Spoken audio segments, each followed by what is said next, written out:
Hey everybody, it's Aram Banyan. Timothy Bennett here Jason Chandler with B&B Banter Bros Goes to the Movies. And tonight we are going to discuss and talk about the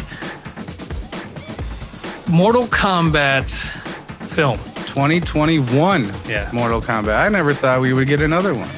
Same here. And I'm happy we did. But Yes. we all three watched it in time.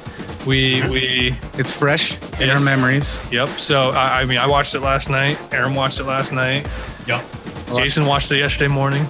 Yep. Yeah, So- I set my alarm clock early. But Tim and I both said that like we started to take notes and then we just stopped because we were missing too much. And I found myself like I got the first 5 minutes of the film and I probably stopped, rewound after 3 seconds each time because I was like, Yep. what? Oh shit! Like, Yep. Anytime you put your head down to write something, it was like, what? Fuck, something happened. yep. So, Yeah. But before we get into the film, we do have a couple announcements, a couple things we want to talk about, and then we'll jump into it. So, let's start with Jason. Okay. First, we got your band announcement. What? Yeah. I'm in a band? You're in a It band? didn't sound like the last time I tried to plug this shit. All right. But I did I did try to write some shit down. So yeah, I'm a bass player in a band. The band is called Don't Look at Me. You can find us on Facebook. We got videos of live shows and videos of us just jamming, plenty of music on there. We got a split album with American Junk called good. Splitting Image. And you can find that on all platforms. I listen to it on Spotify and stuff. Here we go, crumbling. Just kidding. We got some live shows. A lot of those videos I spoke of on Facebook. They were quarantine live stream type of shit because forced to do that type of thing. They sound pretty good though. And Through the Facebook. yes, Facebook. Yeah. Facebook Live stuff. But yeah, we're getting back into the real deal. Going to bars, COVID hours, which old man excited for. The fucking show's done at 11. I'll be home by what? Midnight? 1 o'clock instead of 3 or 4? Right. Yeah, you're not a young buck no more. Yes. Although you try to pretend to be. It's just, immature mentally. But May 1st at the red carpet, St. Cloud, the Keller Bar at the red carpet, May 1st. And this is Monday. It's posting, so it'll be this Saturday. Come check us out downtown St. Cloud at 9 o'clock. The doors open at 7, but there's 2 bands and 9 to 11.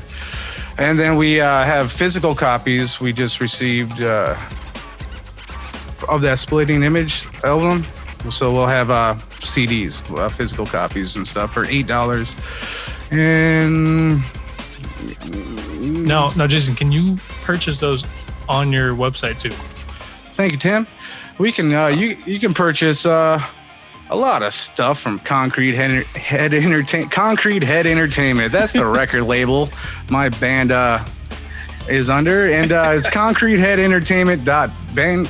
concreteheadentertainment.bandcamp.com. I don't fucking know. I'm fucking Sweep the Leg Johnny when I talk about the internet shit. Cobra Kai reference. But there's a lot of stuff you can buy digitally. Did you just recently buy a hip hop album of mine? I did. Okay. I know I'm talking about being in a band and everything, but yeah, when I'm not in a band, it's easier to make hip hop. So we do that when we can't find drummers. Yep, I bought that on your Concrete Music website in Bandcamp, and I paid a handsome amount of $10. And I think you guys were only asking for $5. Oh yeah, it is a name your price about a type of copy for thing. me too, is what he's saying. No, I can burn it for you. Oh, that's right. You guys are not young bucks either, so you know about that sharing system. Anyways, so yeah, Concrete Head Entertainment at Bandcamp. You can find a lot of albums, and I think that's all I got. Yep. So just keep that in mind, folks, that when you're listening to this, the show will already be over. Right? Is that what you just said? Isn't it this? Is it this one? When is it? You didn't say the date? Yeah, I did. May 1st. Oh, did you? Yeah, he said Oh, May Yeah, 1st. this is gonna air Monday. I don't even know what today is. Yeah, now you're getting That's too many okay. numbers in my head, That's but okay. I'm pretty sure when the people hear it, Good. and from those St. Cloud listeners that we Right. know, I trust we have. Apparently, we have a lot of them. Yeah. Oh, really? Cool. Yeah. I was just being optimistic. No, we do. We got listeners around the area, local. Fuck All yeah. right, appreciate it. It's going on our flyer, local podcast. Nice. If you show up at Tim's house, we'll put you on the podcast. Probably, as long as you're not like weird and shit. Because Yeah, there'll be an audition on the doorstep. yeah, As long But as you're not we are fiending for special You're guests. just fine. yeah, yes, that's true. Because I have a kid, and I'm not afraid to throw down. So, ain't no one crossing this threshold without some kind of decency.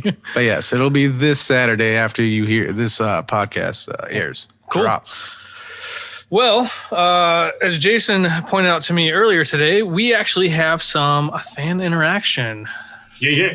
through the Facebook. Yeah, very So- excited, appreciate it, and Absolutely. I don't know if we're going to go through all of them, but we can definitely name a couple of them. yeah, So I don't. Who wants to do the honors? Aram. Yeah, I'll name some people off. Sweet. So, you want to do the last episode? Yeah, the trailer episode. Yeah, we can do Cool. that. So yeah, we had. Do we want to just reference the people, or we want to do the whole comment? It's up to you.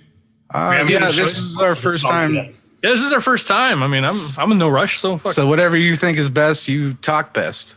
Yeah, I talk best. Well, yeah. So we want to say best, the thanks best. for posting to AJ Mayers. I'm going to assume that's how you pronounce that. Kevin Ma, Juan.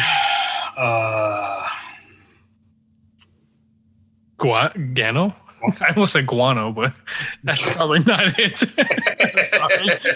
I definitely don't mean to butcher that. Yeah, I'm not even going to attempt. That's probably about as good as I was going to get to. So thanks to you as well. I appreciate it. Michael Wilson, who just threw gifts all over this fucking thing. Yeah, at least they're relevant. Right, yeah, they all came from the movie. So yeah, I'm definitely okay with it. Thanks for that. And then Eric Harford. Definitely thank you all for listening and interacting with us. We hope we get more people around. By all means, try to get your friends to interact with us a little bit.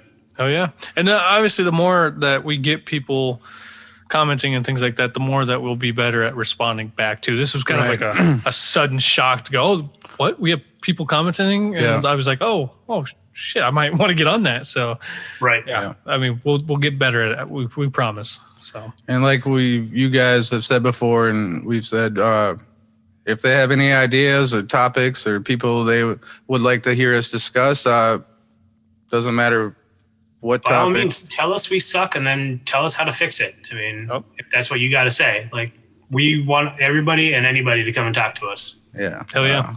We're starved for attention. Like I said. And we can handle constructive criticism, as Aram said on the last episode. Yeah. At least until the podcast is over, and then I'm flipping shit. Oh, I'm just kidding.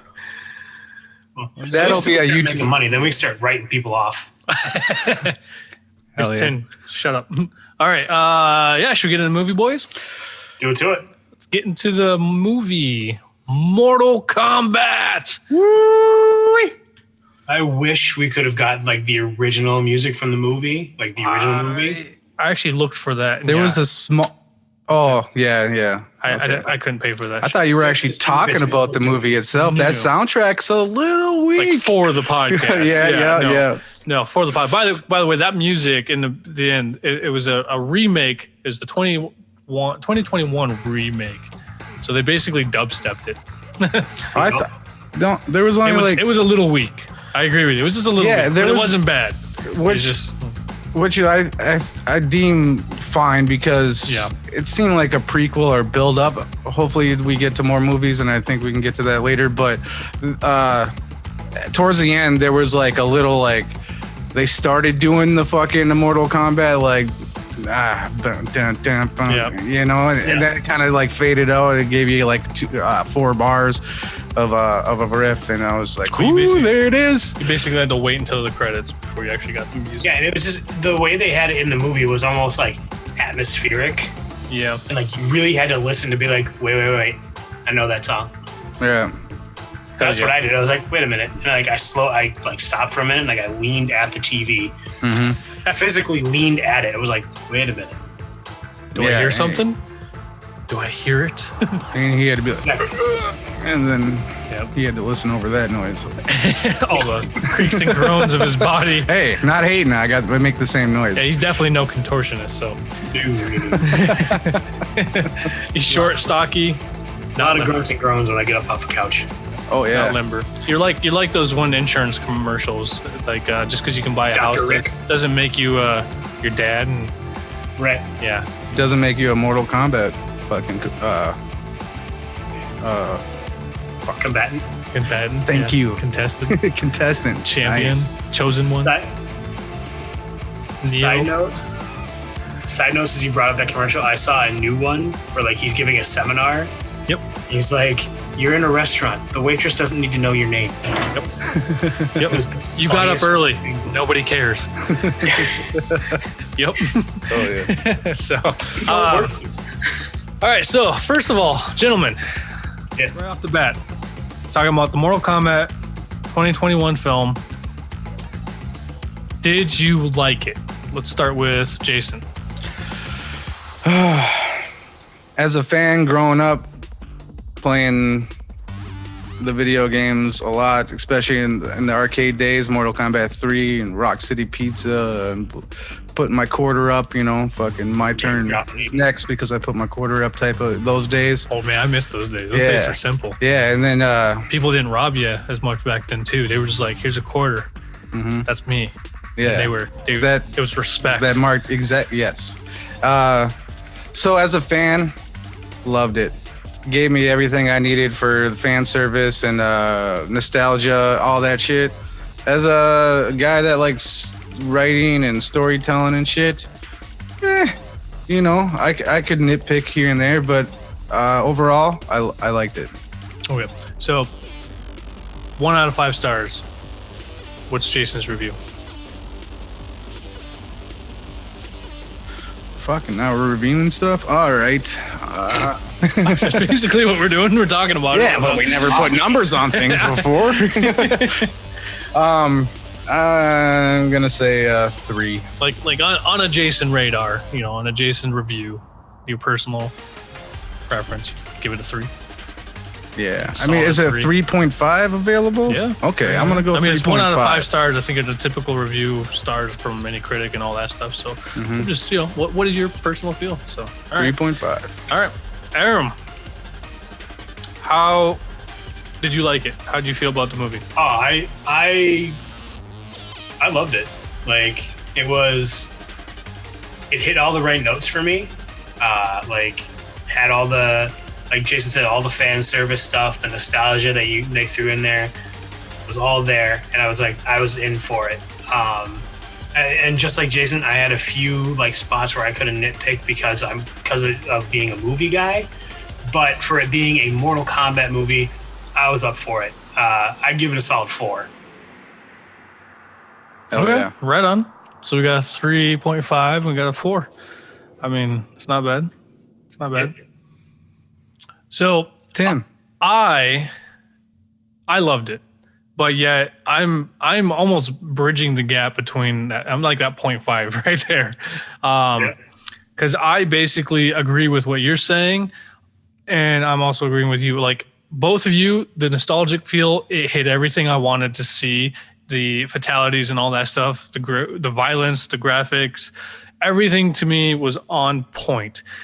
The pace of the film was actually very fluid for as fast as they were going. Yes. But that's kind of what also I think was kind of their fail at a little point was, this is called Mortal Kombat. They keep talking about the tournament, but yet they never entered the tournament. So that is up until the end of this film, the entire time I'm like, when are we going to see the tournament? When are they going to get there? Yeah. When is it going to happen? They just kept breaking rules to fucking trump the goddamn The older guys. Yeah. So I was like feeling like, okay, a lot of this feels like what me and Aram had talked about during our review, our trailer review, was they're packing a lot of shit in, and we were wondering how they're going to do this. Now, the one thing that I was disappointed was I really wish they could have maybe fleshed a little bit more certain scenes and certain things, or maybe certain characters. I wish it would have been a series. Yeah, and that's exactly like that would have been good. But here's my one thing as well. Me and Aram were talking about like whether or not they were going to bring all these characters in. Mm-hmm. We basically only had 3 characters we did not see in the trailer that came in, and that was probably a little disappointing for me. Yeah. And there's only one of them that I actually remember from the video games, and that's One with Cabal. He's the only one that I actually remember. From I didn't remember the other 2 either. The other 2? It was the guy that had no lines with the big hammer, the big ogre guy, and then the lady with the wings, right? That looking. I don't know, but Kung Lao fucking fatality the shit out of her. So that was dope. That was super dope. But that's where I stood. Was I kind of agree with you with the writing, and kind of like our little Facebook buddy had mentioned in a comment where Cole Young was kind of like, he was the weakest point of the character in the story, and Sub-Zero was probably the most driven and most like pertinent one. Yeah, I definitely agree with that. But now it was supposed to be like that too. Like Sub-Zero was supposed to be the antagonist of the whole thing. But if you're a newcomer to this movie, you still are like, why? Yeah. But if you're a fan like we are, you know why. So we have that memory, that nostalgia fucking information to fill in the gaps that the movie did not write and like tell the audience. Yeah. I definitely felt that there was a lot of things that I just wanted more of, that they were just kind of brushing through purely because of time. And it didn't feel rushed. It didn't feel, like I said, hence you said pacing was good. Yeah, the pace was very fluid. I was very impressed with that. The way that they did this worked out really well. With the way that the beats were, and the way that they were like, they had a setup for every next step. Yeah. You know what I mean? They basically had no plot holes that I could see without rewatching it again, because I've only seen it once. I'm sure we could find some, but for the most part, you had a nice, consistent continuity. The movie to me seemed, it was just one of those things where like I kept thinking, I've been at this for so long, and then I'd stop it for a second and be like, I've only been at this for 40 minutes. Right. It's a 2.5 hour movie, and like I felt like I had been sitting there, and not in a bad way. I felt like I'd been sitting there for much longer. Yeah. Because it seemed like there was so much stuff that had gone on. Yeah. Which was nice, but I agree. Like I wish they could have almost dialed it back a little bit and taken some time to like flesh some stuff out. Yeah. Yep. So to give my review, 1 out of 5 stars, I'm probably going to go right up there with Aram and go 4, because there was so much about that film that I was so giddy about. Kaylee came home, or not came home. She was sitting next to me after putting the kid to bed, and I'm sitting there watching it, and I was just like, ooh, and I was like, oh yeah. I was so excited for certain things, and maybe it was like towards the end of the film, and I'll get into a little bit later, but like it was the nostalgia. It was like them bringing the fucking video game to life, and it was just. I thought they did such a great job. This is the time too. Like we had mentioned in our last episode with the trailer, this is the era of like remakes and shit that had to deal with technology that lacked back then. And this is one of these films that nailed it. I think the CGI, is that what you're... Yes. Yeah. The CGI, you said the sky's the limit, and they did it really well and way better than the New Mutants. And then Aram, I believe, on the last episode, you were like, I hope we get time with these characters. And we did. We got time with a lot. Yeah. Kano, best fucking part. I'm happy Johnny Cage wasn't in this film because it would have been too much funny. Because Kano took the spotlight persona. He was the comic relief. Oh my god, he was the only comic relief. Yeah. Oh, for sure. He was fucking nonstop. Tim and I talked about that like last time. Like we were worried about the guy playing it. And he did a fantastic job. Yeah. Like I was perfectly okay with like whatever kind of plotting sort of martial arts he was able to pull off, which I actually think fit him very well. Yeah, because he didn't have martial arts. He was just a fucking mercenary. So right.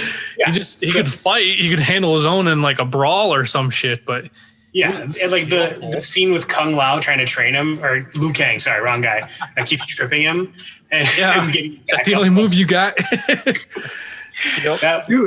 His whole arc was hysterical to me. Yeah, you love to hate him, and you had a good time with him, and he was from the get-go, from right away. Yeah. So all right, that brings me to the next question though. Okay, Jason, who was your favorite character in this film that you're able to see brought back to life or brought to life in a new reimagined vision? Obviously Kano stole every scene, and really without him and that whoever that actor is, his performance, it would have been a much lamer movie. So Kano takes first place.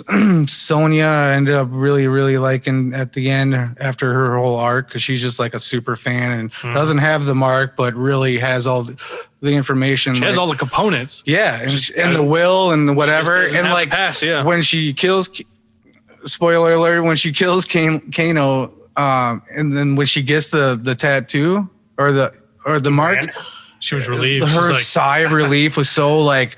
I was just like got chills, I got giddy. I was happy for her, and then Sub-Zero obviously, and I think that's about it. I feel like I'm missing somebody. Okay, so I think we talked about this a little bit, but unfortunately Aram's not too familiar with the games or anything like that, but you are. Right. What was your favorite video game character to play? Okay. My go-to being a Bruce Lee fan, growing up with him being my idol, was Liu Kang. Liu Kang. Yeah, he was always just, and besides that point, he was always just the smoothest. Because Aram on the trailer episode mentioned that it's a button masher, and it can be, because most fighter games can be, and you can get some shit done with that. But when Mortal Kombat 3 came out, hence the arcade time I was referencing or talking about earlier, that's when it started becoming like combos, and you had to hit everything, high punch, low punch, kick, this and that, all in certain timing to get like the bomb shit. And then that's how the games are nowadays. And absolutely. And now they're overwhelming. It's like I have too much responsibility to sit there and fucking remember all, because they get so long-winded, and it's totally worth it. But wow, too much I don't have enough free time. It's like having to know Morse code to type in the fucking combos some days. Well said, Aram. Yes, exactly. So to sum up my point, Liu Kang was always the smoothest character, and I would always dabble with Cable and Cabal, and then Smoke, and I don't know. Yeah, but Liu Kang was your video game favorite. Yes. And then in this one, it was Kano in the film that you enjoyed the most. Yeah, just because that fucking dude is. I think we said it enough. All right. What about you, Aram? Out of this one, I'm going to agree with Jason on Kano's probably for me, Kano had the most personality and like, I want to say depth to his character, because like, he had emotional reactions, like when Kung Lao was like, egging him on, and like that's how he unlocks his arcana, like that stuff. Like he had like different points where you went, well, that's something you can mine out of that character. Like there's something there. I thought he was infinitely interesting. And while his betrayal at the end wasn't surprising, and ultimately his death wasn't surprising, it was kind of a bummer because I would have liked to have seen more from that character. I will say, the little bit you got to see and hear of him, I wanted more of Cabal. Like the way he kind of talked and the way his connections, seemed very intriguing, and I wanted to know more about him. Especially because they have a history that you aren't aware of. Yeah, exactly. I mean, they make it prevalent, but it's just like out of nowhere. It's like, oh, is there? Was there this Australian smartass, motherfucker there? It acts as the fulcrum to why Kano betrays him. That's really all it was. Yeah, and that line when he's telling Shang Tsung about Kano, he's like, yeah, he's a smart ass piece of shit or whatever the fuck. Yeah. You're gonna love him, and I was like, yeah, you're gonna love him. He's the reason I live in an iron lung. yes. But yeah, those were probably my two favorites. Like I say, I really wish we could have gotten more out of Cabal before he was killed off. And I mean, Sonya Blade and Jax kind of fell flat for me. Like they're just Jax's little bit about losing his arms just wasn't. You didn't really do care. Enough justice. Yeah, you didn't really care. Yeah, there was he whined for 5 seconds, and then all of a sudden he broke him trying to lift that boulder, and then they evolved, because it was like a moment he cares about Sonya. Obviously, there's in the games there's a thing, but he cares about her so much. It's like a mom lifting a car type of thing. I think and that's how he gets his animality. Arcana is there's an evolution part of this. That's what's Arcana. There's an evolution to these characters that I want to get into later when we're done with this question. But yeah, that's my take. Who was it again? Kano? Kano's probably the most, like I say, he had the most depth and the most personality of all the fucking characters that they introduced. That was your favorite. Yeah. So I guess once again, I'm kind of bridging the gap between both of you because you played a lot of the video games and Aram played none of them. I played a little bit. I didn't play all through them. I played the first couple of them when they were on Sega, back in the day. And before there was a Epic Story. Pretty much so I played them and I always enjoyed playing them because I enjoyed Street Fighter for Super Nintendo and shit like that. I enjoyed those. And we mentioned in the last podcast, Soul Calibur. I enjoyed those or Tekken. I enjoy those fighting games, but I do agree. Yeah, it's a bunch of, button smashing for sure. But Mortal Kombat always had the dark side of any video game. Oh yeah, it was besides bloody. The gore. Yeah, it was bloody as shit. Ripping fucking skulls and spines out. I mean, it was gruesome. And the environment, even for them, but it was the environment. You're in a goddamn Castlevania world for most of the time, and dungeons and shit like that. There's spikes everywhere. There's skeletons. I'm just like, my God, this is perfect for me. This is, I mean, I'm a D&D guy, so that's what I thought was this is fantasy. This is D&D shit right here. So, nice.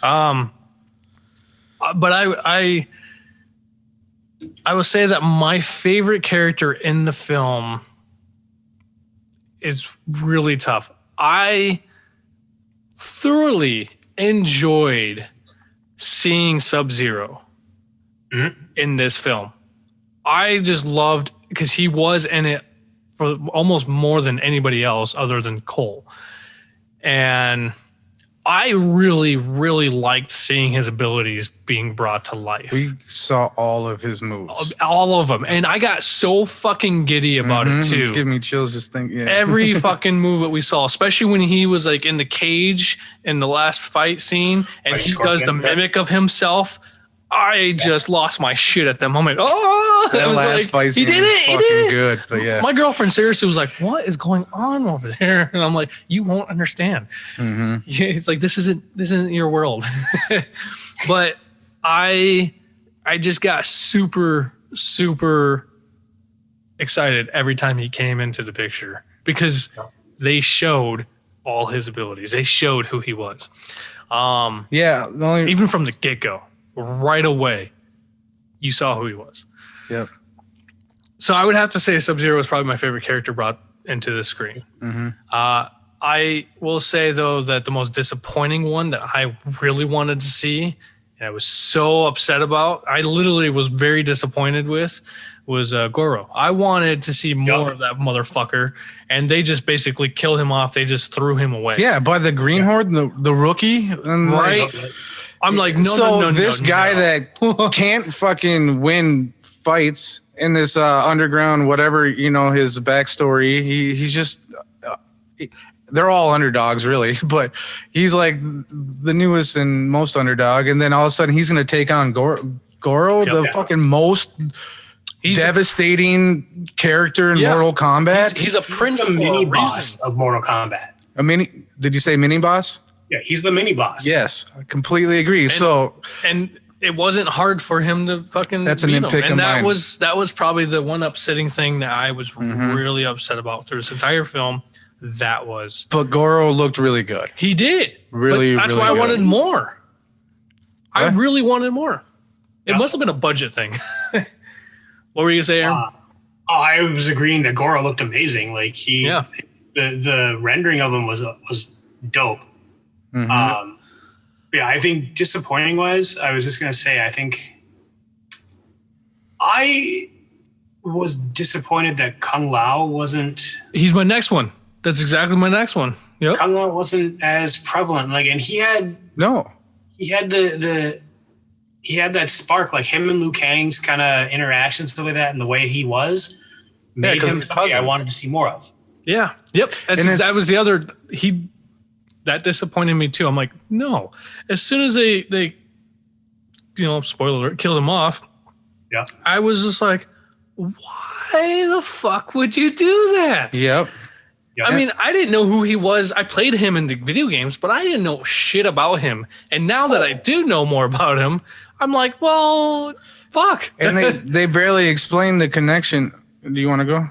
I was actually just gonna reference that because I know in the last episode I said he was an ancestor of Liu Kang's, and I was wrong. He's a cousin. Yep. It's okay, Aram. I was wrong about Reptile. He was in the first film. And I only know that because about them being cousins because I played the game Shaolin Monks, where it's them two running through it's not a fighter game, but it's like a Diablo type of game. Oh, where you run through and you fucking 2-player through. And it's those two characters. Huh? Yeah, and it's fucking awesome. It explains their story. So that's an example of where the storytelling fell flat because they didn't elaborate. Like I knew the depth of their the relationship and closeness of them being cousins and what they've been through because I'm a fan. Yeah, but they wasn't explained in the movie. Yeah.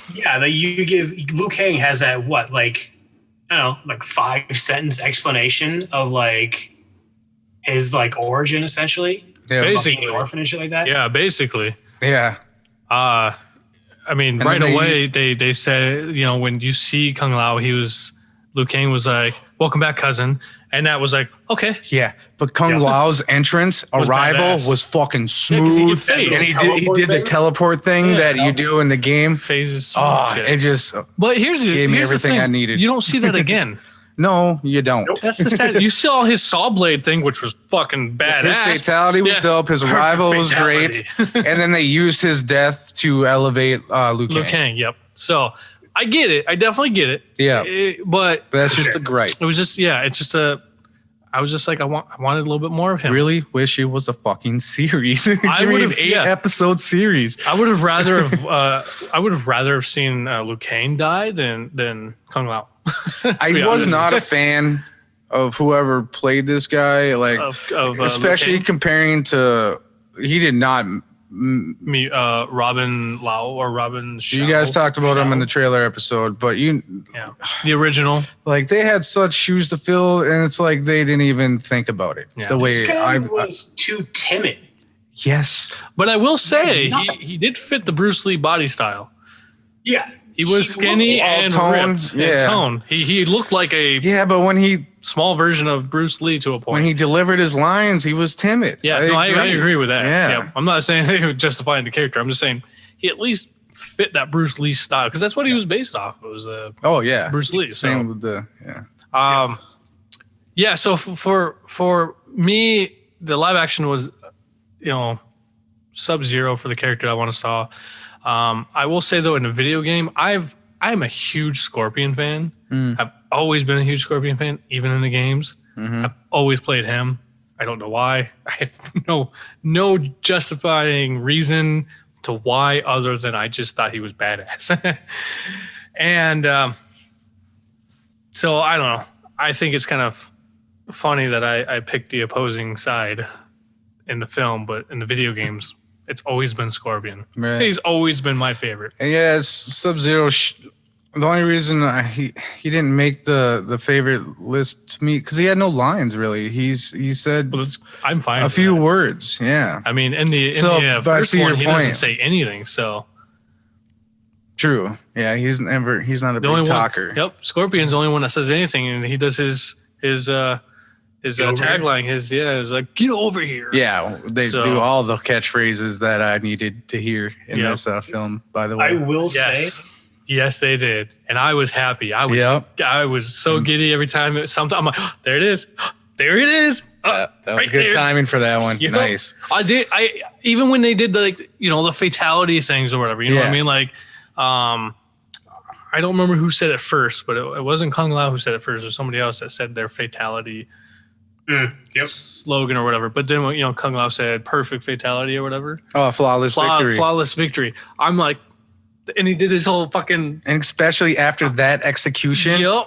Which is a finishing move. I was so happy with all these finishing moves. But anyway, what were you about to say, Aram? I was going to say that the one thing I really liked, because, I didn't think Sub-Zero was a bad character, but what I really actually enjoyed about him is in the beginning of the movie when he's talking to... I can't remember his Hanzo? name. Yeah, Hanzo's family, when he's talking to the wife and the child. Oh, yeah. He's talking to him and you see him start to the ice starts to coalesce in his hand, and then he almost seems bothered that it showed up, like he was somehow trying to reach the family somehow or connect with them. And it's not until the child is ripped back from him that he kind of reverts back to the idea that he's going to kill the family, at least from what I was watching. Wow, nice. I noticed that too, and a part of me was I was curious intriguing about that because to my thought about that was, like you said, he was almost trying to reach the family on a human level. Yeah. And then when that emotional eruption, it's almost like an emotional thing, like an anger or whatever, and he's not as disciplined, so it came through. Right. And it was almost like he knee jerk. I don't know what you want to call it. No, kind of, yeah. That's how it gets through. But he was upset with he was upset with himself. He was mad that it showed. That was a sign that he was angry or that he was disrupted in some. He wasn't as control. Yeah, exactly. He wasn't as controlled as he should be, which makes him the weaker of the whatever. And that's why, because Hanzo is supposed to be the world's greatest ninja, and this is the same. We've mentioned this, a little bit of the history of the story that unfolds in Mortal Kombat between these two clans, but they're supposed to be from the same mentor. Yes. Mm-hmm. And so they're just offshoots of the same discipline. But basically it's like the little brother who's in the shadow of the bigger brother who's better, And I thought it was really interesting at the end when once he's done killing Hanzo, he says for the Lin Kuei, but he almost says it with a disappointed tone. Somehow it wasn't exactly what he wanted. Yeah. And maybe I was reading too far into it at that point, but it sounded almost like it was a disappointed tone and it wasn't how he wanted things to go. Because he probably wanted to not necessarily kill, but he was probably hoping in some kind of conversion. Convert Scorpion over into being a part of his clan. So you get whatever. Yeah, that opening scene is probably the best fucking part of the movie, right. Story-wise. So since you're going to dive in there, that was my next question. Because when he drops that water and that slow-mo, him running back, and after he hears the scream, I was just, Yeah. So that was going to be my next kind of question. I was going to ask about what was your favorite part of this film, but since you're going to bring up the beginning, I'm going to switch a little bit. Then we can go into the next question. So I wanted to specify. I actually wrote this down in my notes, but I don't need it. Right. So that was supposed to take place in Japan in 1617, I believe. Okay. Right? I think that's what it was. Japan. They didn't give in us a time in the movie. 1617. They didn't give us a date in the movie, did they? Yeah. Oh, 1617 is what it says, Japan. And the Hanzo Harashi? Asashi. There we go. Clan or compound is what they said. But basically their clan place. Now, Village, essentially. Sub-Zero behind is it Bihan? Bahan. So Bihan. he speaks in Bihan, Chinese. yeah. He speaks Chinese. Yes, I'd like. So really I like. thought that was very historically interesting. If you want to really analyze it, I it's a like that historical detail. thing. Yeah. If you watch the subtitles, he switches between Japanese and Chinese. Yeah. Well, he Yes. does because he speaks at first in Chinese, but then the wife and stuff is like, I don't understand, and then he goes and speaks Japanese. Yeah. So this is what I'm very intrigued about. So ninjas come from Japan. That's their historical ancestry is Japanese. And so you just mentioned how he said for his clan, what was his clan again? Lin Kuei. That was a little disappointing. My guess is because he resigned at first or was probably raised in the same land, Japan. And then he strayed away, like the storyline goes, and probably moved to China, which now became opposing. Now, China and Japan hate each other. In fact, I'm pretty sure they still do in some shape or form. Yeah, But probably. in history, they've always hated each other. They've always been kind of at each other's necks. Yeah. And so I thought that was very interesting that they threw that in there because I didn't know that or anything. I didn't know anything I didn't know if fucking, Sub-Zero was Chinese or not. Right. I didn't know that. But when they threw that in there, I kind of pieced that together. I'm Yeah. like, wow. That's- There's a lot of layers to this right there. Yeah, for sure. Of those two characters that just hate each other. Yeah, I don't have all the facts, but that's why I said that was a nice touch of detail to bring into that shit. Because there's always been I've learned it through Bruce Lee films and martial art films, and it's always been a fucking thing. Chinese and Japan fucking Yep. don't know about the nowadays thing, but yeah, But here's the thing, like that was within the first 3 minutes of the film. yeah. And I will admit it's some of the most beautiful scenery too. It was just gorgeous. I couldn't get over on how beautiful everything was. And instantly you know who this motherfucker is going to be because of the colors. You know it Yeah, right yeah, away. yeah. You're just like, that's fucking Scorpion. And the gardening tool, which Yep. is his fuck. Yep. Yeah. Now when shit went down, it went down quick. Yep. And A lot. Yeah. I honestly, it was badass, but I honestly felt like that was probably the most well done, like establishing shot to film to build up a story that you could have probably have done. I thought it was perfect. Everything after that film was okay, but that See? was fan-fucking-tastic. I thought that was on point. That was spot on. Yeah. I was not disappointed with anything I saw. And I was more impressed. And then here's the other thing I fucking loved.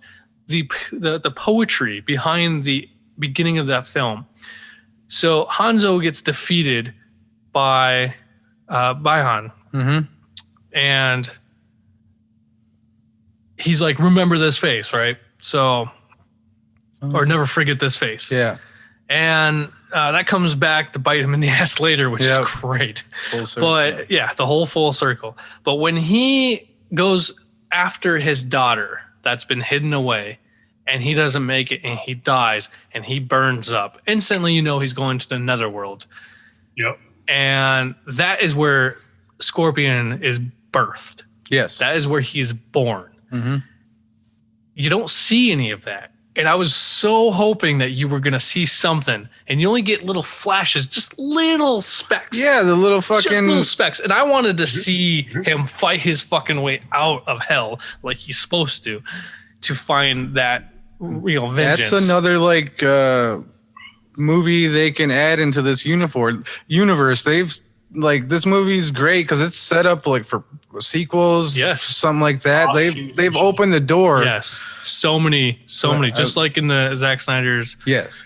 world. Yep, I agree, and I 100% agree. But the poetry behind that is he dies in flame. What happens instantly afterwards? Raiden shows up. But what happens instantly afterwards? After he dies and he's consumed by hellfire and then burns to nothing but a sends earth where his body laid in the grass, it starts to rain. And the next shot is rain falling on the petals of the leaves that are covered in blood. As the rain is now, blood has been cleansed from the earth. Yep. The poetry behind that is beautiful. And then what happens? Raiden shows up. The god of thunder. Now, he is the whole reason this is, basically gonna happen because he has to choose his champions. All right, now we're on Raiden. So I thought that was just so beautiful, so poetic. I forgot about that small. You're right, it's poetic. That's the best way to say it. Man, because one died in fire as rebirth while the rains cleansed the earth. Almost like washing away his entire family, his entire bloodline, which is the symbolism behind that. Yeah. And yet there's still one bloodline left because Sub-Zero was there to cleanse his bloodline, Scorpion's bloodline. And he thought he did. He had said it. Now I've destroyed your bloodline. Your bloodline ends here. But he didn't. And that's what I'm talking about with the poetry, man. It was beautiful. Hell yeah. That's why I love that scene. So I went on my rant. All right. What would be your favorite scene? Let's go with Jason. My favorite scene? Yes. Well, did you have like a favorite scene? Like there was a section of this film that you were just so fanatic with? I was just, the opening scene was beautiful. The ending fight scene was absolutely excellent climax.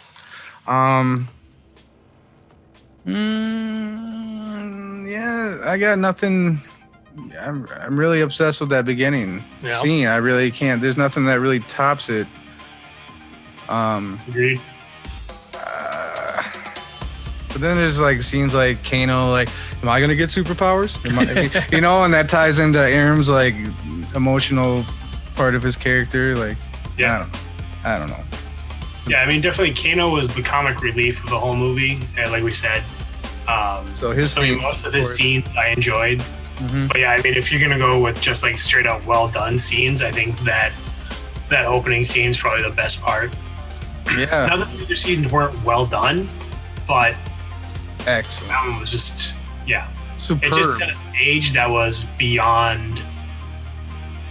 It didn't even match the rest of the movie. It was so not trying to gripe or like nitpick, but like it kind of fucking fell apart, in that sense of like beauty and like cinematography. I don't know. You're the film guy. Cinematography, like I said, after everything after that was like it was okay, and then but that was fantastic. And then all the other fight scenes were short. They weren't too choppy, but they're pretty choppy because they're cutting from multiple battles and characters, which I thought was fine. And some of them are a little rushed, and there's moments that are like, I think it wasn't until the end that you had more of more fluid. Exactly why the end scene, that fight scene, was my favorite fight scene. Yep. I also think. Go for it, Aram. I think that in my mind, that first scene was shot beautifully, was done well, and everything after that was very visceral because everything's so much darker. Yeah. And everything just seemed more intense, or like that, at least that's what they were going for. It was more maybe dramatic. Yeah, they were trying to amp up the tension, and like it worked to some degree. But everything was on the line. Yeah. Yeah, it worked to various degrees, but it took place at night a lot. Yeah, exactly. Other than like the few times they were in the desert during the day, but like everything else was like nighttime. And even then, it felt like a whole other world. Yeah. So it's like, why'd you bring him there, Raiden? What the fuck? This Raiden. Are we? No. What's your? Let's not get that. So your favorite scene is the opening. Yeah, I gotta agree. The opening scene is probably the best one. Overall, fight scene wise, I agree with Jason. I think the end fight scene was probably the best one. But like overall, as far as a scene goes, I would go with the beginning. So talking about the fight scenes for real quick, so you both agree that you think that the end fight scene is probably the best fight scene Because of the way you said it, most fluid. Yeah. So I not necessarily that I disagree by any means, but did you think that there was a fight scene that you enjoyed purely out of just what you were seeing, either whether it was the practice or what, you know what I mean?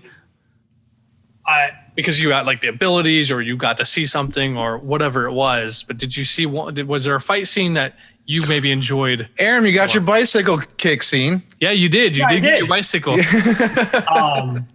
I will say that I think in that respect, I probably enjoyed the reptile scene more.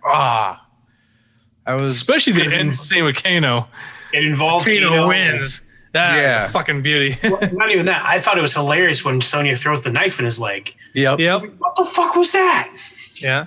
And when he brings it back up and was it the desert? It's like, and you threw a knife in my leg on purpose. And she's just like, yeah. Also, it was his knife. I like how he's like, you threw my knife. It was my knife too. Yeah. I thought that was great. When he's drawing, he's like working on the Kano graphic novel. Yeah. I fancy myself a bit of an artist. I love that picture of Reptile. Just the words just wrote, "I killed it." Yeah. Yeah. Yep. Oh, make yourself at home. Oh, I already did. And your beer's almost gone, and it sucks. Yeah, that's right. You're shit, and you're almost out. Yep. No, I think that he was a fun character for sure. Jason, did you have a fight scene that you really enjoyed? It may not have been the best by any means for choreographing. As a Liu Kang fan, frequent player of the, when I play the game, that's my choice. I thoroughly enjoyed the dragon fatality when who was he fighting? He was fighting Cabal, and he ends up in that Outworld. Yeah, but Cabal ends up in like a quicksand type of environment, and like leading up to that is whatever. It was hard to like really care because it was so chop. I don't want to say choppy, but it was so switchy. They were doing it for time purposes. And you knew that they were trying to rush through it. I'm not hating on it at all. Why they were doing it and how they did it was well. But when he summoned the dragon to give him that fatality, it bring up that. Yeah, that's my answer. Yeah. Animality. Is that what that is? Oh yeah. There was no friendship thing. There was no baby-talities, I believe. I want to see that. Yeah, I need to play the video game. I think that's in Mortal Kombat 3. Yeah, I'm telling you right now. Jason remembers it though. Yeah, because that was the most difficult and rare to fucking like pull off because they were so ridiculous, but they were like the most difficult to fucking like. I don't know. You had to use something particular to get it done. I forget what it was. Hey, that's my painting I painted. I'm telling you right now. Sorry, Aram's on Zoom and he just. Yeah, I was like, "Do you want to explain the painting?" No, just kidding. Yeah, no. It was just Aram is not here with us, folks. He's zooming in tonight. I apologize for any choppy sounds at that point. I had to move everything because my computer started to die. Oh, right on. And I just saw a painting that I gave him. Like, it was my first fucking oil painting, I think, and that was like, I don't know, 8 years ago, maybe. I don't know, 6 years ago. I finally got it hung up. Something like that. Anyway, that's the only thing hung up besides the bitch. So yeah, that's my answer. I definitely want to play these video games. I'm this close to ready to like hunt this shit down to see if I can find it on PS4 or something so I can play. I want to play these goddamn games now. I'm all gung ho for this Mortal Kombat. Story guy that I've come to know over the last few months, 9, 10, 11. Yeah, is really where the story, the lore matters. Yeah, because I have Mortal Kombat versus DC. Mm-hmm. Yeah, that's all I got. So that's for Xbox. But yeah, I played a little bit of Mortal Kombat X or 10. Yeah. And it seemed like they almost played it the way Injustice plays. Yeah. Yeah. Where like each instance is like you play as a certain character in the battle. Interesting. Yeah, 10 is a decent story, but 9 and 11 are pretty fucking dope. But 10 is when they brought a lot of graphics and brutal. Is 10 the bridge essentially between the two? Like story wise? Yeah. I don't know. I want to say no, because it never felt like they all segued into each other. They didn't seem like sequels ever since 9. Yeah. But because they did multiverse, what I'm trying to say is travel and shit like every that. story kind of takes place in a different verse, and Yeah. I got you. So it's a little hard to have some sense of continuity. which I also enjoy because you get like a fresh start every time a new game comes out. Yeah. You know, so. So you were gonna mention this earlier, Jason, but what about Raiden? You wanted to talk about Raiden. From what I'm getting, you were a little disappointed with this Raiden character. Not a fan of this Raiden. Yeah. Aram? I mean, he was looks wise. I liked him. Yeah. I'm gonna sound like an asshole because of the way I'm gonna say this, but he seemed to have a lisp of some kind, or like trouble with his I'm laughing because I agree. trouble with a certain letter sound, and it was hard to take him serious. Like, dude, you're the fucking god of supposed to be everything. this elder god, but like his voice was non-imposing. He sounded like a foreigner. Yeah, Trying to speak English. He sounded like somebody who didn't know how to speak English very well. Besides that, I agree with that. But like the choices he made as this character in this film, and he's breaking rules, and Kano calls him Gandalf one time, and then fucking 2 minutes later he throws down his staff and then like puts up a barrier, and it's like, yeah. You called it. Little foreshadowing. Raiden is supposed to be this smartest, all-powering dude. He can banish people and put people. He's a god. Exactly. Yeah, that's the word. Yes, and they didn't write him well enough, or maybe he's evolving as well with the rest of these underdog characters. Who knows? But I was just like, I don't know. Well, and if you want to really dive into like the mythos, the pantheon of Mortal Kombat and the Elder Gods, this is the first time you hear about the other gods. Yeah. In this movie? Yeah. So what's the sorcerer's guy's name? Shang Tzu? Shang Tzu, right? Whatever. What? Sorcerer? In Mortal Kombat Annihilation, they actually have more than one elder god. Like, I don't remember there being another one. they're like all fuzzy and shit, and they're talking to Raiden at some point. Oh, that's right. That's when it's not the first time. That's when he becomes mortal, and then he joins the. That does sound familiar. That was stupid. And they're the ones that reinstate him into godhood at the end of the movie. Yeah, whatever. I forgot about that. So I just think the writers didn't do Raiden justice. To sum it up, it had nothing to do with the actor or the CGI eyes or anything like that. But in the lisp, I agree with Aram. Like, I tried to ignore it, but a lot of times he was giving his little speech, and I was like, dude, I can't. See, and I just looked at it as that he's somebody who couldn't speak English very well. Now, maybe it's the lightning. I do agree, though, he's a fucking god, and he should be able to. But whatever, I don't know what the other gods are. I know that there are others, and one of them was the ruler of Netherworld.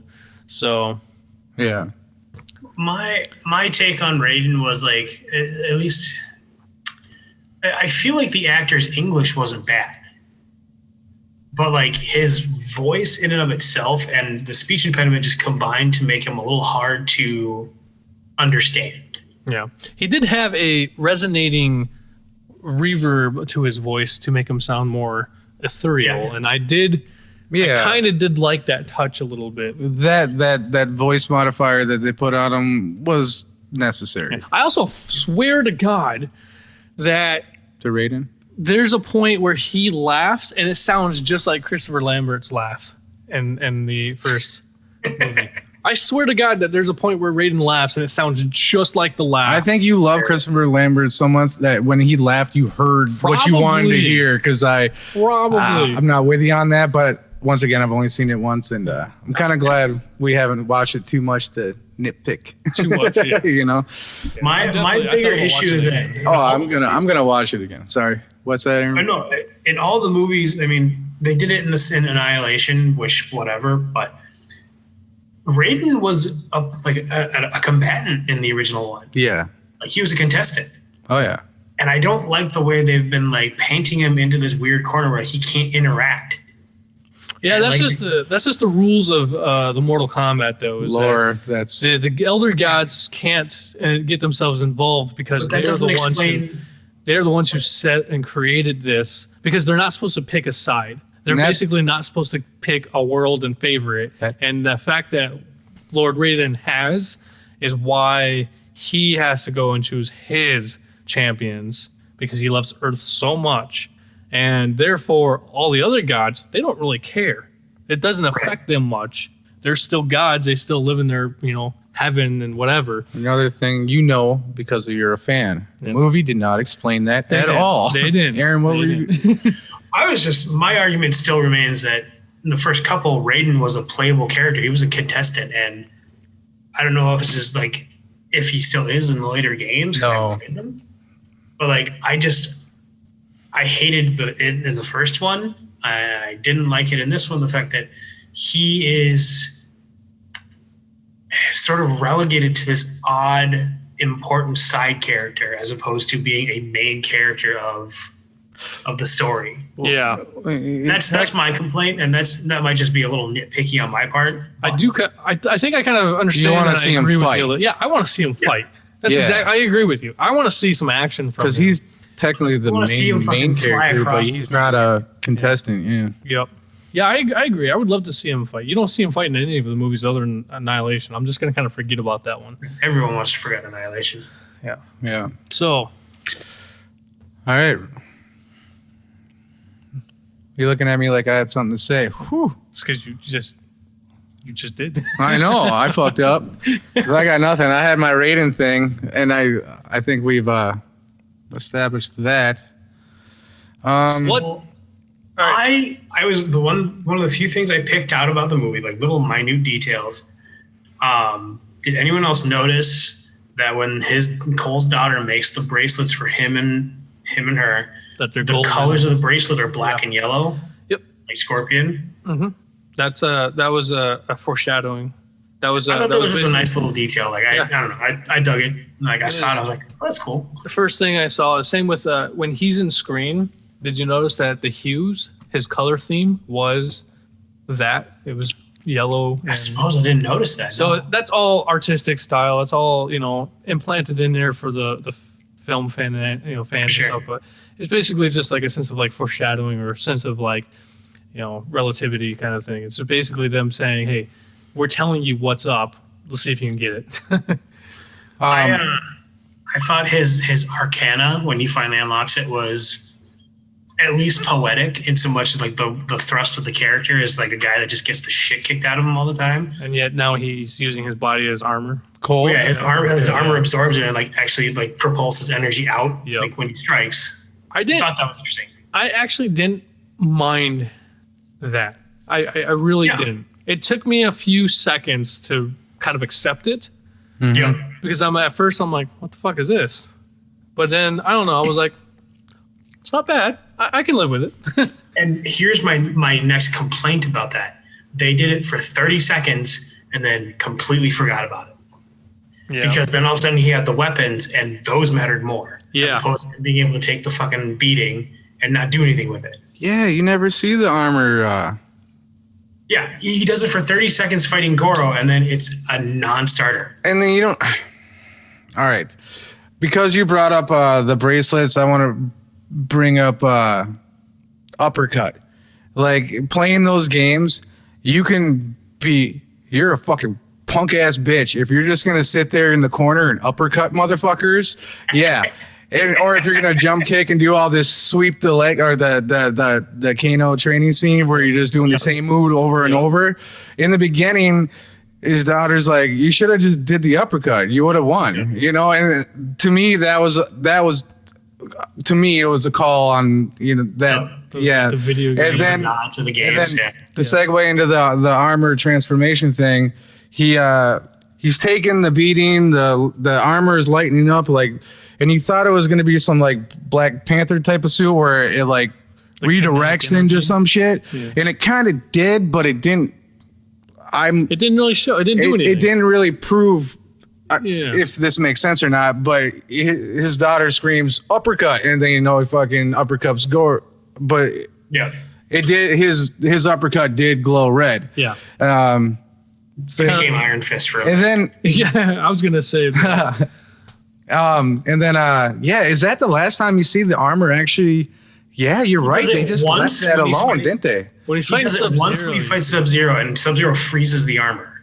But legitimately, that's the only two times he utilizes it in the beginning when he gets the armor, and then he forms the weapons, and then it's who cares about the armor. Yeah.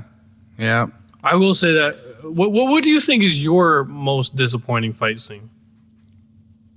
We talked about the favorite, but what would you think would be the most? I just remember one scene with Sonya Blade. It was like during a finale of her fight, like somebody throws her a knife, and she like does this weird cool flip, catches the knife, and then that was during Reptile. And then there's like a moment that was edited out. It was all of a sudden she catches the knife and all of a sudden she's stabbing him. It's like I didn't get to see the flight, and I thought that was a little choppy. Yeah, that was during Reptile scene. Yeah, and I was just like, I just felt like I missed out on something, or they weren't able to shoot it well enough to keep it in. And I was like, that would have been really fucking smooth. That's it. Another disappointing point for me was so the whole thing about all these champions having to unlock their arcana. Sonya immediately unlocks hers.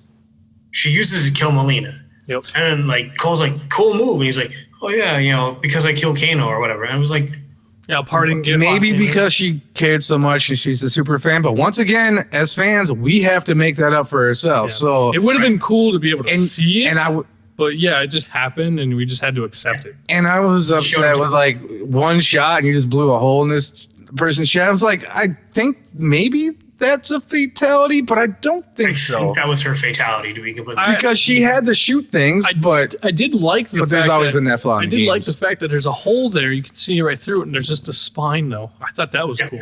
Yeah. Not at all logical. Right. Not at all realistic. Think of the fact that it just takes out non-dense flesh. But I still enjoyed the shit out of the fatalities and shit. It was just, that was another reason why Sonya Blade just kind of fell flat for me. It was there was all this weird asides about her relationship with Jax or her studying all this stuff and all this and the other. And then she had her arcana unlocked for no fuck reason. And everything about this movie was who gives a shit about Sonya Blade? Yeah. I thought that they did a really cliche kill, but yet I kind of enjoyed it as well. But it was super cheesy and super cliche. And that was what you mentioned earlier was when Sonya Blade killed Kano with the garden gnome because he spits on the garden gnome saying, I fucking hate garden gnomes. I was like, oh my God. Yeah. But it wasn't terrible. It was just of course. It was fine because it matched their banter. Exactly. And that's why I accepted it because it worked. It's just cheesy and cliche. I hated her. I saw that coming. Yeah, right. Predictable, whatever. I was in dislike of her in the beginning of the film, and I was like, when I first saw her, I was like, all right, the generic lady from The Notebook, wouldn't you smile? Yep. And then by the end of it, when she got that mark, and she was just fucking so happy to have it, and I felt like she earned it, the mark, not the fucking powers. The powers or whatever. So her super powers. That's why I like Sonya. It took me all movie to actually like her. I went from dislike to like. I think she had all the all the bits were there to make her a likable character for me. Like they had like the ability to flesh her out more, and they didn't. And that's what I was saying earlier. Like that was my whole biggest problem is I just felt like I really wanted a little bit more time to see these characters actually come into what they are. I would have even loved to have been able to see Liu Kang and Kung Lao, how they got their abilities and things of that nature. Another movie they can do. Yeah, because there's so much more. And honestly, this should have been, I agree, it should have been like a mini series. But I also think that it should have just been a 2-hour, almost 3-hour film if that's the case, because there's too much that they're trying to pack in. If that's not the case, they should have extended into a sequel, which we'll talk about in a little bit later. But, right. That's kind of, I agree. And then something what you're saying kind of fits with all this too is I agree with you, Aram, that yeah, Sonya and Jax kind of fell flat. But one thing I realize is the only two characters you give any fucks about is Sub-Zero and Scorpion. They are the leading characters. They're the ones that drive this entire film. And it's all because of that first goddamn shot. And that's why everything after this kind of fell apart, is because that is all we wanted. We wanted to see that 20, 15 minute, well, I don't even know if it was that long, 10-minute film or intro beginning before even the goddamn Mortal Kombat credit title came up. That was the film that we were expecting to see. Sure. And it didn't really hold up. It wasn't bad. Not saying it was bad. It's just those are the only two characters that we gave a fuck about. We didn't care about Cole. We didn't care about Jax. We didn't really care about Sonya. Kano was enjoyable, but did we care? No. No. We just had fun. Yeah, we just had fun. We were entertained. There was nobody. Didn't give a fuck about Liu Kang. Didn't give a fuck about any of them. It was all by design. Like the whole fucking campaign for this movie was Sub-Zero and Scorpion. Yeah. And that trailer led you to believe you're going to get more Scorpion than we got. Yeah. That's my only gripe on the comparison from the trailer to now that you mention it. Yep. And I agree. And the entire time I'm fucking watching this and this Cole Young guy's coming in play, you know, me and Aram kind of was like, oh, maybe he's going to be the new Johnny Cage, right? Okay. Well, I was like, I bet you he's kind of probably, I was kind of guessed the shit, but I was like, he's probably going to be the embodiment of Scorpion. So Scorpion's essence or soul will now rise up and take over Cole Young. That because it's a bloodline thing. So I was kind of going like, kind of, I don't know, Angel, Buffy, Vampire kind of. Pretty close to how we unlocked in the ending. Pretty close, yeah. And when they did that, and I'm like, there it is. Yeah. That's how they did it. I will accept that. I took it as well. Great. I was like, it was original for the most part. You kept it simple, and that's. Yep. And the way he entered, get over here, fuck. That was great. You know, it was get over here. And the thing about Scorpion's little fucking chain, is it's supposed to be a sentient creature type thing that's attached to him. Yes. And this, you didn't like in the first Mortal Kombat in 1995, whatever, or 4, or whatever. Mid-90s. Yeah. They tried to make it like an actual demon kind of thing, right? Yeah. And it was kind of annoying because that was like snakish, wasn't it? Yeah, it was like this weird reptilian snake. Yeah. Kind of thing. And that didn't work. Yeah. When you saw this chain, this seems so much appropriate because you can tell it wasn't like natural. It was ethereal. It was otherworldly, and I thought that was great, especially during that fight. Yeah, the way it was almost like Spawn's chains. Yeah, I actually thought that exact same thing. Nice. Yes. Yep. Hell yeah. So for some reason, guys, real quick side note, did anybody feel like they were watching the Michael's Bay Transformers when Jack's arms transformed? It only lasted like 2 seconds, but I was like, shit. Yeah. I legit in my mind was like, is he a Transformer now? Yeah. Basically, I agree with what you're saying with the characters there. There's a lot of these characters fell flat. You had some enjoyable ones. You know, like Kung Lao, I enjoyed. Kano, I enjoyed. Yeah. I didn't give 2 fucks about Liu Kang, and I was actually quite disappointed about that. Sonya Blade kind of fell flat, and Cole fell flat. I mean, Jack fell flat. Raiden was a little like, I wanted more out of him. Kind of like Shang Tsung even fell flat.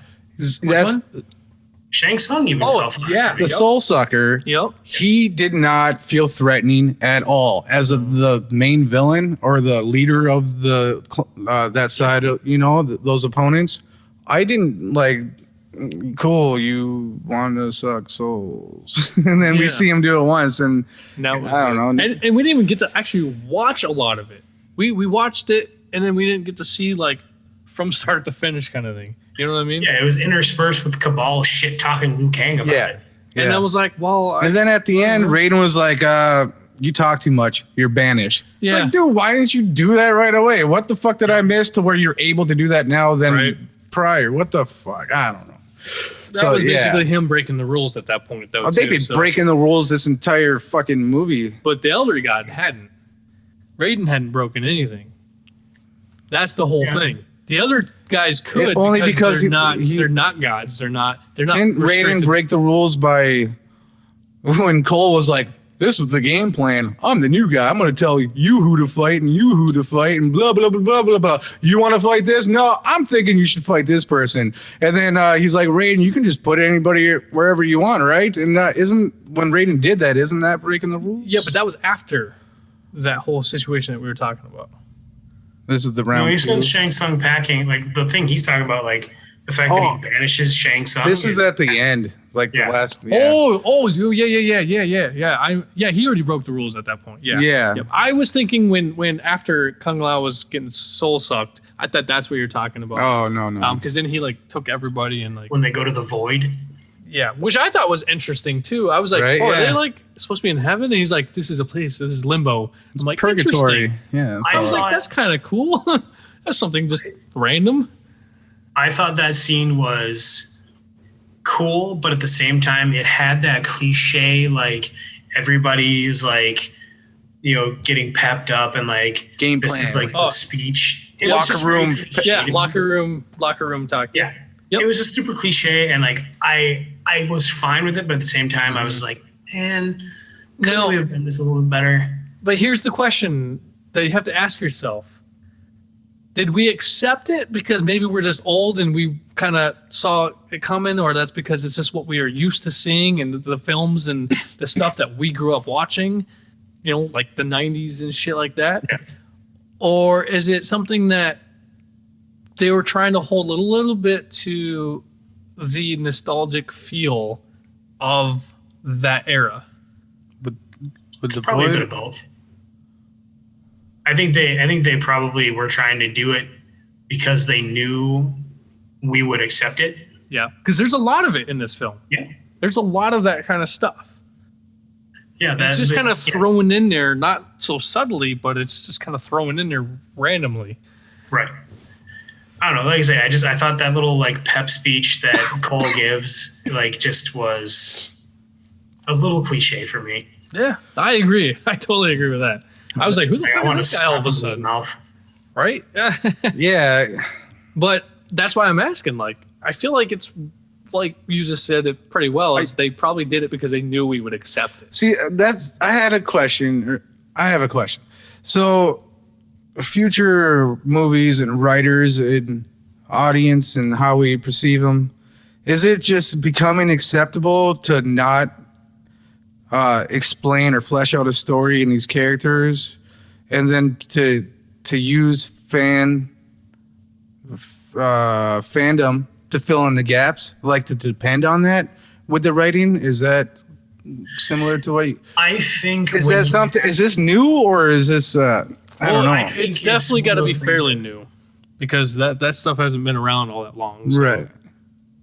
I think it's one of those things that when you have something that's as encompassing as like Mortal Kombat, or as encompassing as like any of the DC movies or the Marvel movies, any of those, like I think you write it as best you can and then go, well, this may not make sense, but if I have to hope that they'll either accept it. If you just hit these checkpoints, the fans and the people that care to see this movie will fill in the gaps. Yep. And exactly. I do appreciate that on like Spider-Man and Batman origin stories. Like, stop, got it. Fucking just move forward. The fans know all that shit. So I'm just saying it. I don't think I'm asking this question right. I think there's Do you feel like the writers are relying on the fans to fill in the gaps when they write it? Well, I think there's a balancing act to that. Like, there's a bit of laziness, but a bit of like, I can't tell the story all the way I want to, so I need the fans to. I like that. I like that. I have an answer to this. It's the same thing that you do for novels. So, writers, they hold back a lot on being descriptive, like how they're writing their story. Why? Because you want the audience to do the work. Yeah, you want the audience. That's true. If you're over descriptive, then if you tell them everything that's happening, then the imagination isn't there, and that's what you want. Is you want the audience to do the work, because you want them to immerse themselves. They want them to picture this world as though they will. And I get that, but it just seems like they rely on us a little bit much, and to get a lot in an hour and 50-minute film. I think that's the problem. Is this needed more? But you're right. Be flushed out a lot more for it to really hold on. But they're basically using that same thing, going, if we do this, that makes they'll sense. just accept it because they can just kind of piece it together. Or they'll just go, hey, well, that probably happened this way. That probably happened. But I just feel like, but the way they did it felt a little off. Yeah, I just feel like settle as much as they probably hoped it would. A newcomer to the Mortal Kombat isn't gonna. But then again, fall in love with these characters in the story. We are 30-year-old men. That's what I'm saying. They're probably pertaining to the attention span of today. Yeah, they're not relying on new audience. And here's the issue though, is today's generation will just destroy anything if it has a plot hole or whatever, because they have a voice to do so, and they have all the resources at a push of a button now. But back when we were, kids and shit like that, we just accepted it because, we didn't have the internet to go and do all this fucking research. We just went, that was cool. I like it. Let's move on. But now it's no.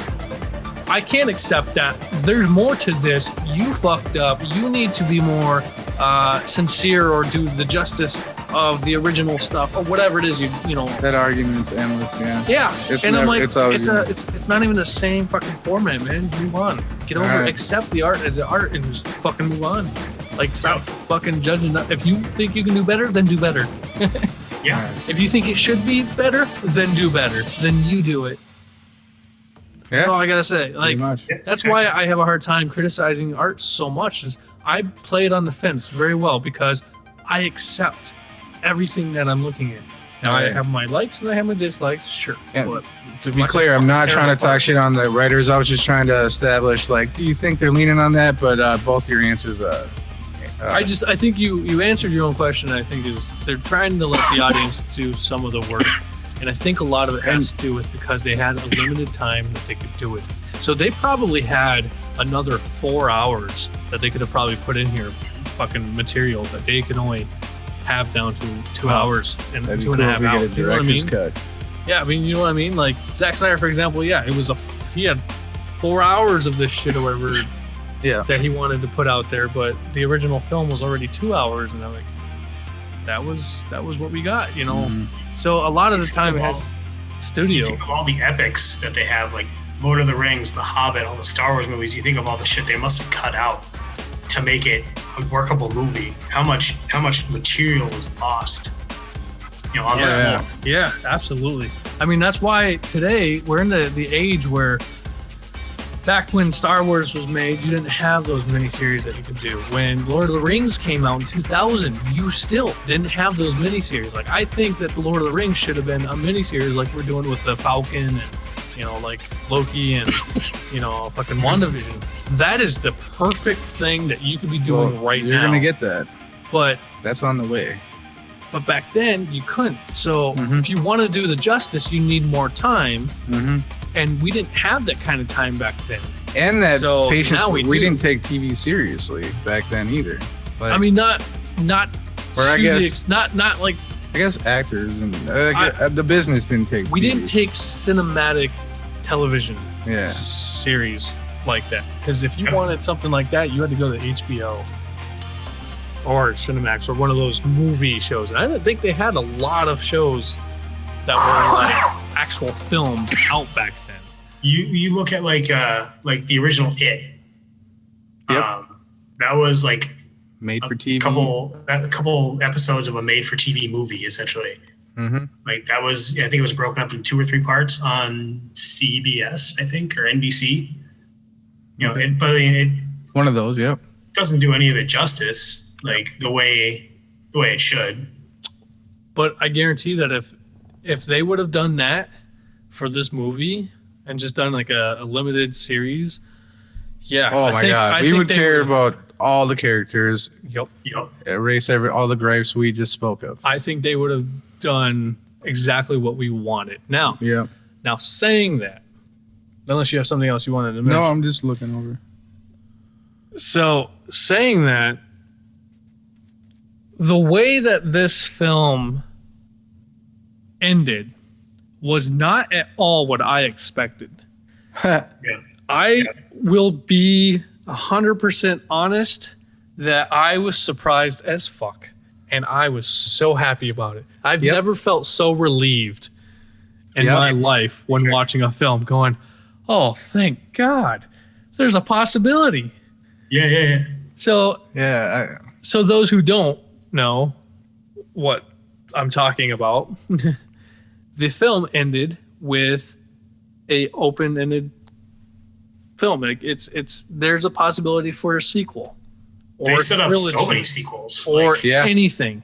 Yeah, and I kind of wish they didn't show the poster, because when he was like, "Yeah, I'm going to Hollywood," and after like, "We need to find more fighters" or whatever, and when he said Hollywood, I was like, Johnny Cage, and then he's gonna replace Kano with that excellent banter. I think we're on the same page. Aaron, what do you got to say? I thought the whole thing was well done. Like the Raiden saying, I'll appoint new champions or whatever. You guys have to go find them. And then, with Cole basically saying, I'm done fighting for you. Like, I'm going to Hollywood. Apparently there's somebody there. I got to go, whatever. The guy goes, "What's in Hollywood?" He's like, "It's not what, it's who." And then he walks by and you see the Johnny Cage poster. Yeah. And it was a great poster because this is giant belt buckle. It says Cage. It says Cage on it. This is Johnny Cage. But yes, I was so giddy and super satisfied with that cliffhanger ending. Yeah. What do you call it? Or I said open-ended because open-ended, but it's definitely kind of a cliffhanger a little bit, because it just goes, well, what's going to happen next? But I'll be mad, like similar to the Snyder conversations we had. If I don't get more of this, like if I don't get that Johnny Cage shit, I'm fucking. So I was gonna sit here and bitch about it on the podcast. I was reading a little bit about that because I was like, "Is this in works?" It's not in works. Yeah, but I think it's the writer. So I don't think it was the director, but I think it was like the writer or the executive producer. One of them at least said that, there's going to be more. It's just a matter of when. And so it might be another 4 or 5 years before we even get another film. I would like to assume that they can't come out. It only gets green light for a sequel if this movie does well on HBO streaming devices, and then it got added to the theater. I believe the original plan was only to be streamed. Then it got pushed back because it got into because the trailer did so well. Is my guess. I don't know. Yeah, but probably. So optimistically, this movie is going to do great, and it's going to green light the fucking sequel, and we're going to get one in 2 years. 2 years. I hope so. Now, do it in 2 years. The way that they're doing films and shit like that, there's no reason why they couldn't pump out another sequel within 2 years. The only thing they need to do is greenlight it right now and go, let's just fucking do it and get going. New Line Cinema, Warner budget, or Warner Brother, low budget, like I don't know. You know what I mean? Like they didn't go Marvel or DC budget with it. They kept it simple. It was $95 million. It's a $95 million budget. That's a cheap movie. That's what I said. I'm like, what? This didn't even hit the 100 million? Right. But that's probably why they didn't have so many characters. The more characters that they needed, the more money they would have had to have. So I wonder if and why we don't know any of these actors, because they didn't pay for that much, probably. That's probably true too. These are all fresh actors. Did anyone catch Nightwolf being referenced? I did catch that. It was kind of disappointing, but what was the reference? He was in one of the books on Sonya's office. Okay. Yep. When you had your whole murder board. Yeah. And there was a book. He was the you guy with the saw. tomahawks. I liked him. Yep. Yeah. There's a couple other references video that game. I thought I saw. And Well, yeah, there's Baraka obviously on the mural. Oh, Cole sometimes felt like he looked like Baraka with his weapons and his armor. Obviously, the face is whatever, but yeah. I was hoping to. That's the other question I was gonna ask you guys was, who did you want to see in this film? That obviously there was a lot that we didn't, but who was it that you were really hoping that you could see that we didn't see? Didn't we see smoke in the trailer? So No, it that was was misleading. Sub-Zero. It was so misleading. It was the sorcerers. That's the fucking. It was the otherworld sorcerers teleporting way, Yeah. and I got so upset because I'm like, well, I was fucking dead wrong there. Yep, He I had just that same popped problem. out. Yeah, he just popped out of like smoke, like I thought it was smoke. Nah, But nope. You Any of tricksters. those, right? Any of those ninjas would be cool, like Smoke, Noob Saibot. Yep. Those guys. How'd you feel about Reptile? Because I was not really expecting that to be Reptile. At the first, I was ninja like, "Oh, guy. you guys are gonna go straight up fucking lizard, like not even humanoid." Yep. Like I was like, and then as it went on, I was like, "This is pretty dope. This is pretty awesome." But now here's It the was- next question: if they do you think this was supposed to be that type of reptile, or do you think this is just because I think all that the sorcerer guy said was send the reptilian. Yeah, the reptilian or the reptilicus, something like that. Yeah. So is it a different? I don't know about the games. I don't remember seeing a lizard man, but maybe there was. He wasn't. He was. No. He was a ninja, just like With Sub-Zero. green Yeah. armor. So, but that's what I'm mask saying. up, Like, is this supposed to be that? or suit. Is this supposed to be a reptile? I think 'Cause- this is the best iteration they can have. And that's what I feel. That's what I felt too. And I was just like, huh.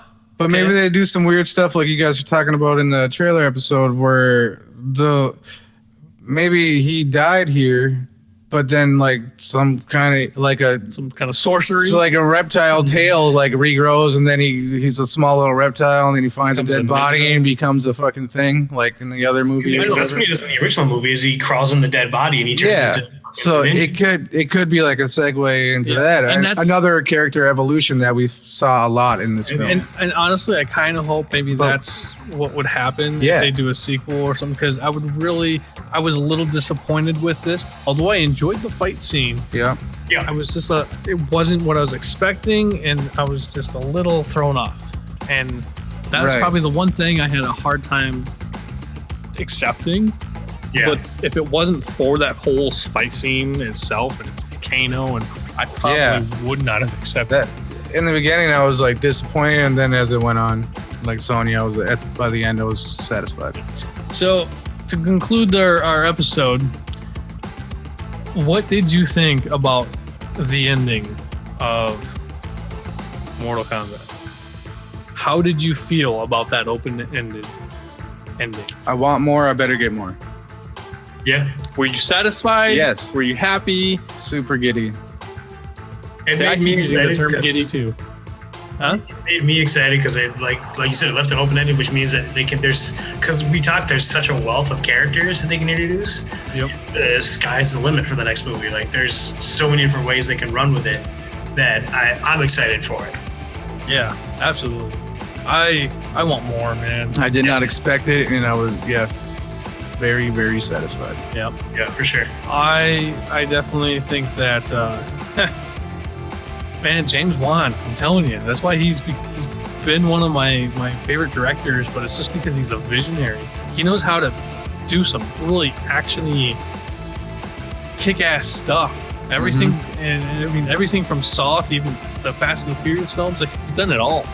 And I'm so glad that he was a producer of this film because I think he had a lot to do with how we saw the vision come to life. Yeah, because it had its moments of cheese, but yeah, it was overall very. Yeah. The movie was dope. Yep. Well, at least we're all in agreement. It was badass. I wasn't disappointed with the film. I know there are a lot of people who probably hated it, but I mean, I'm not one of them. Fuck them. Yep, I'm not one of them. Yeah. I thoroughly enjoyed this, and I can't wait to watch it again. And that's saying a lot right there. I told Kaylee right after I finished it, I'm like, I think I want to watch it again. She's like, no. I'm like, why not? It's like, I'm not going to stay up and watch it with you. You're going to be on your phone anyway. It'll be Right. fine. Yeah, I want to definitely watch this 2 or 3 more times. Oh, yeah.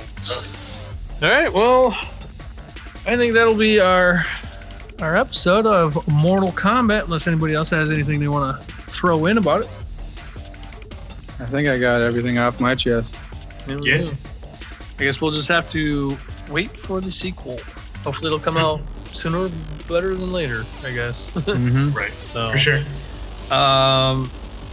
Aram, want to do our last little bit? Oh yeah, so definitely if you enjoyed what you heard, if you have the ability to rate our podcast, definitely give us 5 stars if you would. And then if you want to get in touch with us, we will leave links to the show in our show notes. We have Facebook, we have Gmail, we have Instagram. Hit us up on any of that with constructive criticism, requests, added facts you wanted to throw at us that maybe we'll throw up on the next episode. Even just say hey or whatever. I mean, we want to hear from you. We want to know how to make this better and make this work for everybody. So definitely hit us up. Absolutely. And yeah, if you do start to leave comments and stuff like that, I said the more we see them, the more we get them, the better we get. Yeah. So we'll be on top of that a little bit better. So, all right. Well, this is Timothy Bennett, Aram Banyan. Jason Chandler. and we'll catch you later. Thanks. Peace.